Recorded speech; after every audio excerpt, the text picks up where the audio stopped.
ವ್ಯವಹಾರಗಳನ್ನು ಮಾಡುವವರಿಗೂ ಕೂಡ ಶುಭವಾಗಿರುವಂತಹ ಸಮಯ ಆಗಿರುತ್ತೆ. ನಿಮಗೆ ಬಂದಿರತಕ್ಕಂತಹ ಶತ್ರು ದೋಷಗಳಿರಬಹುದು ಅಥವಾ ಯಾವುದಾದ್ರೂ ತೊಂದರೆ ತೊಡಕುಗಳಿರಬಹುದು, ದಾಟ್ಕೊಂಡು ಹೋಗಲಿಕ್ಕೆ ಬಹಳ ಅನುಕೂಲ ಆಗುತ್ತೆ. ಎಲ್ಲ ರೀತಿಯಾದಂತಹ ಅವಕಾಶಗಳು ಕೂಡ ನಿಮಗೆ ಸಿಗುವಂತಹ ಒಂದು ಕಾಲಘಟ್ಟ. ಶ್ರೀ ಗುರುಭ್ಯೋ ನಮಃ. ಶ್ರೀ ಮೂಕಾಂಬಿಕಾಯೈ ನಮಃ. ನಮಸ್ಕಾರ ವೀಕ್ಷಕರೇ, ವಿನಾಯಕ್ ಆಸ್ಟ್ರೋಟಾಕ್ಸ್ಗೆ ತಮಗೆಲ್ಲರಿಗೂ ಆದರದ ಸ್ವಾಗತ. ಆಗಸ್ಟ್ ತಿಂಗಳಿನಲ್ಲಿ ವೃಷಭ ರಾಶಿಯವರಿಗೆ ಗ್ರಹಸ್ಥಿತಿಗಳ ಪ್ರಕಾರವಾಗಿ ಯಾವ ರೀತಿಯಾದಂತಹ ಫಲಾಫಲಗಳಿದೆ ಅಂತ ಹೇಳುವುದನ್ನು ಇವತ್ತಿನ ದಿವಸ ನೋಡೋಣ. ಪ್ರಧಾನವಾಗಿ ಗ್ರಹಸ್ಥಿತಿಗಳನ್ನು ನೋಡುವುದಾದರೆ, ವೃಷಭ ರಾಶಿಯಿಂದ 2ನೇ ಸ್ಥಾನವಾಗಿರ್ತಕ್ಕಂಥ ಮಿಥುನ ರಾಶಿಯಲ್ಲಿರ್ತಕ್ಕಂಥ ಗುರು, ಅದೇ ರೀತಿಯಾಗಿ ಶುಕ್ರನು, ಅದೇ ರೀತಿ ಕರ್ಕಾಟಕ ರಾಶಿಯಲ್ಲಿರ್ತಕ್ಕಂಥ ರವಿಯು 16ನೇ ತಾರೀಕಿನ ನಂತರ ತನ್ನ ಸ್ವಕ್ಷೇತ್ರಕ್ಕೆ ಸಿಂಹರಾಶಿಗೆ ಸ್ಥಾನವನ್ನು ಬೆಳೆಸುವಂಥದ್ದಿರುತ್ತೆ. ಅದೇ ರೀತಿಯಾಗಿ ಬುಧನು ಕೂಡ ಒಟ್ಟಿಗಿರತಕ್ಕಂಥದ್ದು, ಸಿಂಹರಾಶಿಯಲ್ಲಿರ್ತಕ್ಕಂಥ ಕೇತುವು, ಅದೇ ರೀತಿಯಾಗಿ ಕನ್ಯಾ ರಾಶಿಯಲ್ಲಿರ್ತಕ್ಕಂಥ ಕುಜನು, ಕುಂಭರಾಶಿಯಲ್ಲಿರ್ತಕ್ಕಂತಹ ರಾಹು, ಮೀನರಾಶಿಯಲ್ಲಿರ್ತಕ್ಕಂಥ ಶನಿಯಿಂದಾಗಿ ಯಾವ ರೀತಿಯಾದಂಥ ಫಲಾಫಲಗಳಿದೆ ಅಂತ ಹೇಳೋದನ್ನು ನೋಡೋದಾದರೆ, ಪ್ರಧಾನವಾಗಿ ರಕ್ಷಾಸ್ಥಾನದಲ್ಲಿರ್ತಕ್ಕಂಥ ಗುರುವಿನಿಂದಾಗಿ ಸಾಕಷ್ಟು ಒಳ್ಳೆಯ ಫಲವನ್ನು ಅನುಭವಿಸುವಂಥ ಯೋಗಗಳು ಈ ಒಂದು ಕಾಲಘಟ್ಟ, ಈ ಒಂದು ಸಮಯದಲ್ಲಿರ್ತಕ್ಕಂಥದ್ದು ಸಾಕಷ್ಟು ಒಳ್ಳೆಯ ಫಲವನ್ನೇ ಕಾಣುವಂಥದ್ದಿರುತ್ತೆ. ನೀವು ಆಡಿರುವಂಥ ಮಾತನ್ನು ಉಳಿಸ್ಕೊಳ್ಳಿಕ್ಕಿರುವಂತಹ ಶಕ್ತಿ ಸಾಮರ್ಥ್ಯಗಳು ಬರುವಂಥದ್ದು. 2ನೇ ಸ್ಥಾನ ಅಂತ ಹೇಳುವಂಥದ್ದನ್ನು ಕುಟುಂಬ ಸ್ಥಾನ ಅಂತ ಹೇಳ್ತೇವೆ. ಕುಟುಂಬದಲ್ಲಿಯೂ ಕೂಡ ಒಳ್ಳೆಯ ಸುಖ ಶಾಂತಿ ನೆಮ್ಮದಿಗಳು ಕೂಡ ಅಭಿವೃದ್ಧಿಯಾಗುವಂಥದ್ದಿರುತ್ತೆ. ನೀವು ಆಡುವಂತಹ ಮಾತಿಗೆ ವಿಶೇಷವಾಗಿರುವಂಥ ತೂಕ ಸಿಗುವಂಥದ್ದಿರುತ್ತೆ. ಅದೇ ರೀತಿ ಕೆಲವಷ್ಟು ಜವಾಬ್ದಾರಿಗಳು ಕೂಡ ನಿಮಗೆ ಸಿಗುವಂಥದ್ದಿರುತ್ತೆ. ಅರ್ಥ ಮಾಡ್ಕೊಳ್ಳಿ. ಕೆಲವಷ್ಟು ಆಲಸ್ಯಗಳಿಂದ ನಿಮ್ಮ ಕೆಲಸ ಕಾರ್ಯಗಳಲ್ಲಿ ನೀವು ನಿರ್ಲಕ್ಷ್ಯವನ್ನು ತೋರಿಸುವುದರಿಂದ ಸಾಕಷ್ಟು ಅವಕಾಶಗಳನ್ನು ಕೂಡ ಕಳೆದುಕೊಳ್ಳುವಂಥ ಸಾಧ್ಯತೆಗಳಿರುತ್ತೆ. ಧನಸ್ಥಾನದಲ್ಲಿರ್ತಕ್ಕಂಥ ಶುಕ್ರ ಸಂಪತ್ತು, ವಾಹನ, ವಸ್ತ್ರ, ಭೂಷಣ, ನಿಧಿ, ಸಂಪತ್ತು ಅಂದರೆ ನಿಮ್ಮ ಪೂರ್ವಜರಿಂದ ಬಂದಿರತಕ್ಕಂಥ ಸಂಪತ್ತಾಗಿರಬಹುದು ಅಥವಾ ನಿಮ್ಮ ಸ್ವಂತ ಪ್ರಯತ್ನದಿಂದ ಮಾಡಿದಂತಹ ಒಂದು ಕೆಲಸ ಕಾರ್ಯದಲ್ಲಿ, ವ್ಯವಹಾರದಲ್ಲಿ ಒಳ್ಳೆಯ ಲಾಭಾಂಶಗಳು ಬರುವಂಥದ್ದು. ಸಂಪತ್ತು, ವಾಹನ, ಹೊಸ ವಾಹನವನ್ನು ಖರೀದಿ ಮಾಡಬೇಕು ಅಂತ ಹೇಳುವಂಥ ಆಲೋಚನೆ ಇದ್ದರೆ ವಾಹನವನ್ನು ಖರೀದಿ ಮಾಡುವಂಥ ಯೋಗಗಳಿರತಕ್ಕಂಥದ್ದು. ವಸ್ತ್ರಾದಿಗಳು, ರೇಷ್ಮೆ ಇತ್ಯಾದಿ ವಸ್ತ್ರಾದಿಗಳನ್ನು ಕೂಡ ಖರೀದಿ ಮಾಡುವಂಥದ್ದಿರಬಹುದು. ಆ ರಿಲೇಟೆಡ್ ಆಗಿರುವಂತಹ ವ್ಯವಹಾರಗಳನ್ನು ಮಾಡುವವರಿಗೂ ಕೂಡ ಶುಭವಾಗಿರುವಂತಹ ಸಮಯ ಆಗಿರುತ್ತೆ. ಭೂಷಣ, ಅಲಂಕಾರಗಳು ಹೆಚ್ಚಿಗೆ ನಿಮಗೆ ಪ್ರೇರೇಪಣೆಯನ್ನು ಕೊಡುವಂಥದ್ದು. ಅದೇ ರೀತಿಯಾಗಿ ಗೃಹ ಸೌಲಭ್ಯಗಳು ಜಾಸ್ತಿ ಆಗುವಂಥದ್ದು. ಮನೆಗೆ ಬೇಕಾಗಿರುವಂತಹ ಕೆಲವಷ್ಟು ಸೌಲಭ್ಯಗಳನ್ನು ಜಾಸ್ತಿಯನ್ನು ನೀವು ಮಾಡುವಂತಹ ಸಮಯ ಆಗಿರುತ್ತೆ. ಒಳ್ಳೆಯ ಸಪೋರ್ಟ್ ಇರುವಂಥ ಸಮಯ. ಎಲ್ಲ ರೀತಿಯಾದಂತಹ ಅವಕಾಶಗಳು ಕೂಡ ನಿಮಗೆ ಸಿಗುವಂತಹ ಒಂದು ಕಾಲಘಟ್ಟ. ಅದೇ ರೀತಿ 4ನೇ ಸ್ಥಾನದಲ್ಲಿರ್ತಕ್ಕಂತಹ ಕುಜನಿಂದಾಗಿ ನಿಮ್ಮ ಒಂದು ಅತಿ ಹತ್ತಿರದಲ್ಲಿರ್ತಕ್ಕಂತಹ ಬಂಧುಗಳೊಟ್ಟಿಗೆ ಅಥವಾ ಸ್ನೇಹಿತರೊಟ್ಟಿಗೆ ಅಥವಾ ನಿಮ್ಮ ಒಂದು ಕುಟುಂಬಸ್ಥರೊಂದಿಗೆ ಕೆಲವಷ್ಟು ಮಾತುಗಳಿಂದ ಕಲಹ ಆಗುವಂಥ ಸಾಧ್ಯತೆಗಳಿರುತ್ತೆ. ಸಿಟ್ಟಿನಿಂದಲೋ ಗಡಿಬಿಡಿಯಿಂದಲೋ ಏನೋ ಒಂದು ನೀವು ಮಾತು ಹೇಳಿಬಿಡ್ತೀರಿ ಅಥವಾ ಮಾತು ಆಡಿಬಿಡ್ತೀರಿ. ಅದು ಒಂದು ಚಾಟಿ ಏಟು ಹೊಡೆದಷ್ಟು ಮನಸ್ಸಿಗೆ ನೋವು ತಂದು ಇಡುವಂಥ ಸಾಧ್ಯತೆಗಳಿರುತ್ತೆ.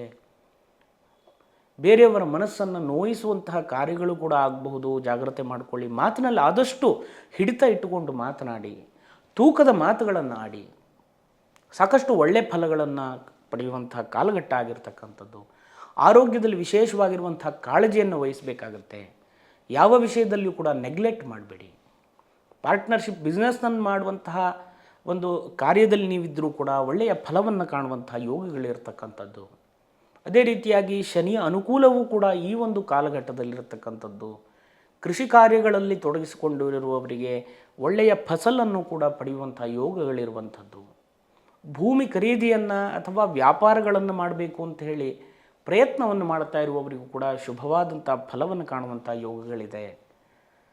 ಹೆಚ್ಚಿಗೆ ನೀವು ಗಮನವನ್ನು ಕೊಡಬೇಕಾಗಿರುವಂಥ ಅಂಶ ಏನು ಅಂತಂದರೆ, ಸ್ವಲ್ಪ ದಾಖಲೆ ಪತ್ರಗಳಿಗೆ ಸಂಬಂಧಪಟ್ಟಿರುವಂಥ ವಿಷಯದಲ್ಲಿ ನೀವು ಹೆಚ್ಚಿಗೆ ಗಮನವನ್ನು ಕೊಡಬೇಕಾಗುತ್ತೆ.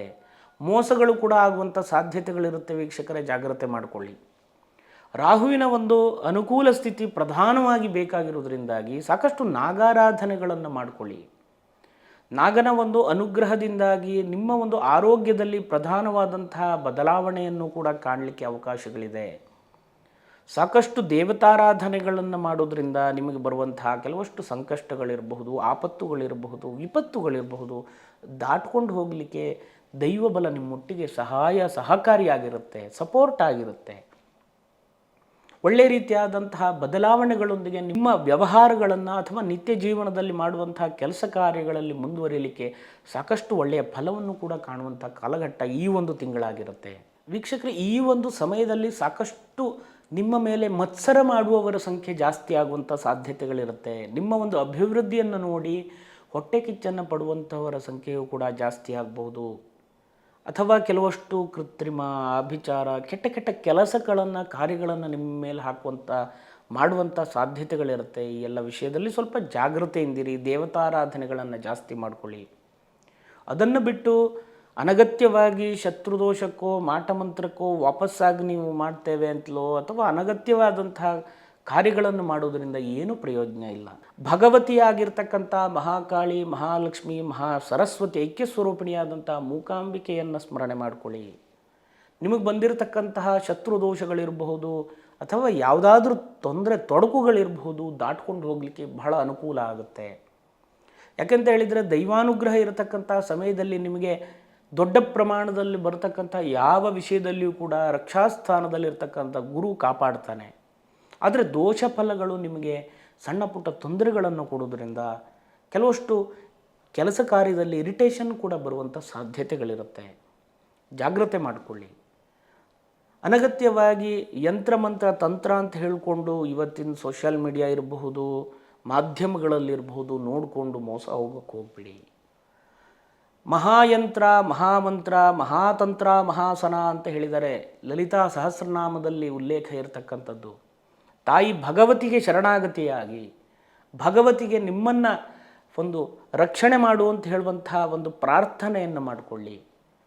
ಶಕ್ತಿ ಇದ್ದವರು ದೇವತಾ ಆರಾಧನೆಗಳನ್ನು ಅಥವಾ ಶತ್ರುದೋಷಗಳಿಗಿರುವಂಥ ಕಾರ್ಯಗಳನ್ನು ಮಾಡಿಕೊಂಡು ಮುನ್ನಡೆಯಿರಿ. ಅನುಕೂಲ ಇಲ್ಲ ಅಂತ ಹೇಳುವಂಥ ಪರಿಸ್ಥಿತಿಯಲ್ಲಿ ನೀವಿದ್ದರೆ ಅಮ್ಮನವರ ಕ್ಷೇತ್ರಗಳಿಗೆ ಹೋಗಿ, ಪ್ರತ್ಯಂಗಿರ ಕ್ಷೇತ್ರದಲ್ಲಿ ಅಮಾವಾಸ್ಯೆ ದಿವಸ ಒಂದು 4 ಮೆಣಸಿನಕಾಯಿಯನ್ನು ತಗೊಂಡೋಗಿ ಕೊಡಿ. ಭಗವಂತನಿಗೆ ಅಷ್ಟೇ ಕೊಡಬೇಕು, ಇಷ್ಟೇ ಕೊಡಬೇಕು, ಹಾಗೆ ಮಾಡಬೇಕು, ಹೀಗೆ ಮಾಡಬೇಕು, ಆಡಂಬರಗಳು ಬೇಕಾಗಿಲ್ಲ. ನಮ್ಮ ಒಂದು ಪ್ರಯತ್ನ, ನಮ್ಮ ಒಂದು ಶ್ರದ್ಧಾ ಭಕ್ತಿ, ಕಾಯವಾಚ ಮನಸ, ನಮ್ಮ ಶರಣಾಗತಿಯೇ ದೇವರಿಗೆ ಪ್ರಧಾನವಾಗಿರ್ತಕ್ಕಂಥದ್ದು. ನಮ್ಮನ್ನು ರಕ್ಷಣೆ ಮಾಡುವಂತ ಹೇಳುವಂತಹ ಕಾರ್ಯವನ್ನು ನಾವು ಮಾಡಬೇಕಾಗತ್ತೆ. ಅದನ್ನು ಬಿಟ್ಟು ಅನಗತ್ಯವಾದಂಥ ಕಾರ್ಯಗಳಲ್ಲಿ ನಿಮ್ಮ ಸಮಯವನ್ನು ಕಳಿಬೇಡಿ. ದೈವಾನುಗ್ರಹ ಇದೆ, ದೇವರ ರಕ್ಷೆ ಇದೆ. ಮನೆ ದೇವರ ಆರಾಧನೆಯನ್ನು ಮಾಡಿಕೊಳ್ಳಿ. ಇನ್ನೂ ಹೆಚ್ಚಿನದಾಗಿರ್ತಕ್ಕಂಥ ಒಳ್ಳೆಯ ಫಲಗಳನ್ನು ನಿಮಗೆ ಪಡೀಲಿಕ್ಕೆ ಬಹಳ ಅನುಕೂಲಗಳಾಗಿರ್ತದೆ. ಮುಂದಿನ ವಿಡಿಯೋದಲ್ಲಿ ಮತ್ತೆ ಸಿಗೋಣ. ತಮಗೆಲ್ಲರಿಗೂ ಒಳ್ಳೆಯದಾಗಲಿ. ನಮಸ್ಕಾರ. ಶುಭಂ ಭೂಯಾತ್.